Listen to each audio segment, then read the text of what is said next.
Halo pemirsa GPR TV dari Sabang sampai Merauke, dari Miangas hingga Pulau Rote.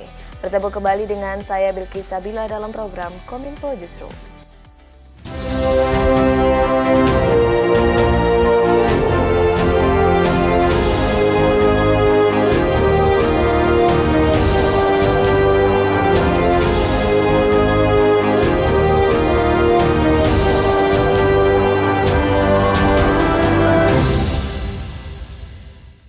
Pemirsa, inilah Kominfo Justrum selengkapnya. Presiden Joko Widodo menyaksikan pengucapan sumpah jabatan Arsul Sani sebagai Hakim Konstitusi di Istana Negara Jakarta. Arsul Sani resmi menjadi Hakim Mahkamah Konstitusi menggantikan Wahidudin Adams yang memasuki masa pensiun sejak 17 Januari 2024.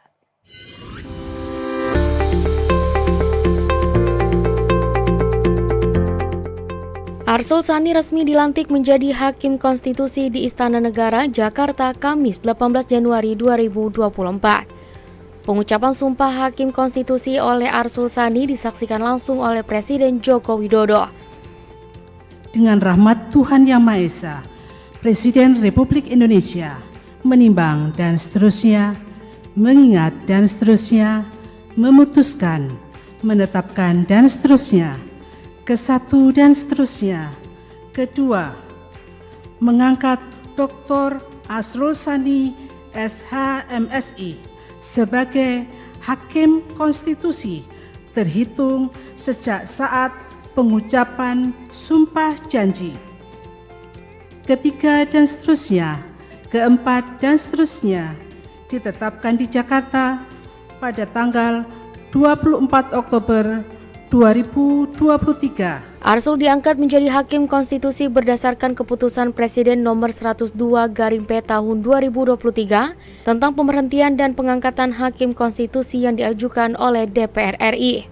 Sebagaimana diketahui, Arsul Sani terpilih sebagai Hakim Konstitusi berdasarkan hasil uji kelayakan dan kepatutan yang digelar di Komisi 3 DPR RI, yang kemudian disahkan lewat rapat paripurna. Ia akan menggantikan Wahidudin Adams yang memasuki masa pensiun sejak 17 Januari 2024 lalu.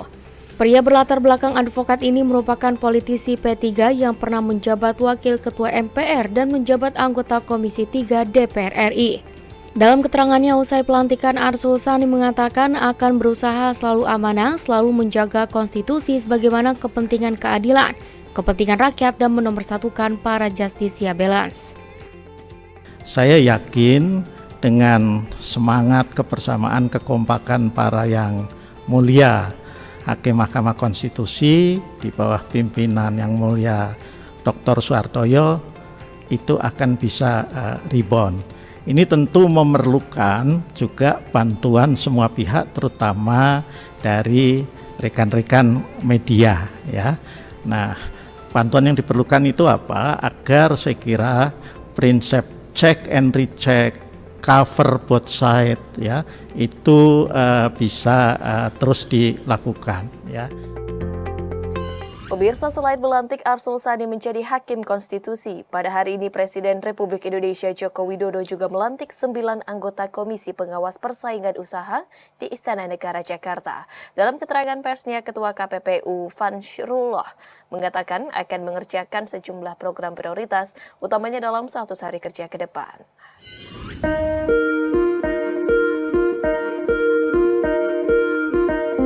Presiden Joko Widodo resmi melantik 9 anggota Komisi Pengawas Persaingan Usaha periode 2024-2029 di Istana Negara Jakarta pada hari ini Kamis 18 Januari 2024. 9 anggota KPPU tersebut dilantik berdasarkan keputusan Presiden nomor 8/P tahun 2024 tentang pemberhentian dan pengangkatan anggota Komisi Pengawas Persaingan Usaha yang ditetapkan pada 8 Januari 2024. Usai pelantikan, Ketua KPPU M. Fansrullah Asa dalam keterangan persnya menyebutkan sejumlah prioritas yang akan dikerjakan pada periode ini khususnya dalam 100 hari kerja ke depannya. Salah satunya dengan memfokuskan pengawasan persaingan usaha nasional yang menduduki tingkat rendah atau di bawah rata-rata selama 5 tahun terakhir, seperti halnya sektor energi dan sumber daya mineral, mencangkup gas, ketenaga listrikan, dan pertambangan, serta sektor konstruksi. Fansrullah juga mengungkapkan bahwa untuk pasar digital dan pangan akan tetap menjadi fokus utama KPPU dalam menjalankan tugas pada periode periode ini, serta berkomitmen untuk mensejahterakan rakyat melalui penegakan hukum persaingan usaha dan pengawasan kemitraan UMKM yang sehat di Indonesia. Tugas daripada KPP sesuai undang-undang itu ada 3, menjaga kepentingan pabrik, yang kedua membuat efisiensi perekonomian nasional, yang ketiga salah satu upaya mewujudkan kesejahteraan masyarakat Indonesia. Menko Polhukam Mahfud MD mengumumkan masa kerja Satgas yang dibentuk pada April 2023 tersebut telah berakhir. Satgas TPPU berhasil mengawasi dan mengevaluasi kembali 300 laporan PPATK serta 1 kasus dugaan pencucian uang dari importasi emas. Menteri Koordinator Bidang Politik, Hukum, dan Keamanan Mahfud MD memaparkan hasil kerja Satuan Tugas Tindak Pidana Pencucian Uang yang berhasil mengawasi dan mengevaluasi kembali 300 laporan PPATK. Mahfud saat jumpa pers di kantor Kemenko menjelaskan, evaluasi dan supervisi 300 laporan hasil analis dan laporan hasil pemeriksaan Pusat Pelaporan dan Analis Transaksi Keuangan tersebut melibatkan 12 ahli dan praktisi yang tergabung dalam Satgas TPPU. Total nilai laporan hasil analisis dan laporan hasil pemeriksaan PPATK yang ditinjau kembali oleh Satgas TPPU mencapai 349 triliun rupiah, termasuk diantaranya 1 kasus dugaan pencucian uang dari importasi emas senilai 189 triliun rupiah. Kurun waktu 8 bulan, Satgas telah melakukan supervisi dan evaluasi penanganan 300 surat LHA, LHP, informasi dugaan TPPU dengan nilai agregat lebih dari 349 triliun. 300 surat LHA, LHP informasi seluruhnya telah dibahas secara sistematis. Satgas TPPU dibentuk berdasarkan hasil keputusan Komite TPPU pada April 2023 yang kemudian disampaikan dalam rapat dengar pendapat bersama Komisi 3 DPR pada 11 April 2023. Satgas TPPU ditugaskan mengevaluasi 300 laporan hasil analisis dan hasil laporan pemeriksaan Pusat Pelaporan dan Analis Transaksi Keuangan sampai 31 Desember 2023 atau masa kerja ditetapkan selama 8 bulan. Informasi lainnya, pemirsa, Presiden Republik Indonesia Joko Widodo meninjau progres pembangunan Pusat Pelatihan Training Center Persatuan Sepak Bola Seluruh Indonesia di kawasan IKN Nusantara, Provinsi Kalimantan Timur. Melihat progres pembangunan IKN yang semakin pesat, Presiden berharap pusat pelatihan tersebut akan siap digunakan pada Mei 2024 mendatang.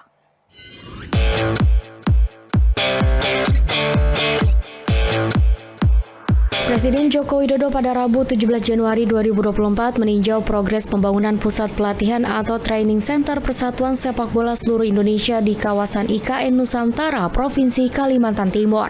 Menurut Presiden, hingga saat ini pembangunan tersebut telah mencapai 20% yang diharapkan selesai pada Mei 2024 dan sudah bisa digunakan untuk training center. Pelatih Timnas Indonesia kategori usia, Indra Syafri, juga mengapresiasi perkembangan Pusat Pelatihan PSSI di IKN Nusantara yang terbilang cepat, di mana menurutnya kehadiran pusat pelatihan tersebut akan mendukung persiapan Timnas Sepak Bola Indonesia.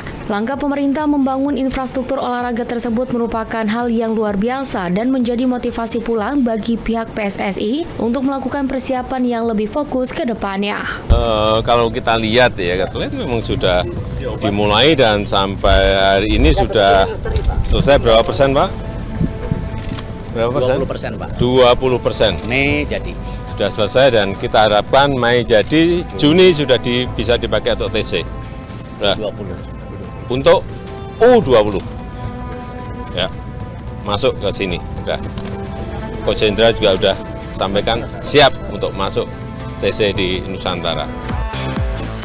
Pemirsa, usai jeda kami akan kembali dengan beragam informasi lainnya. Tetaplah bersama kami dalam Kominfo Newsroom.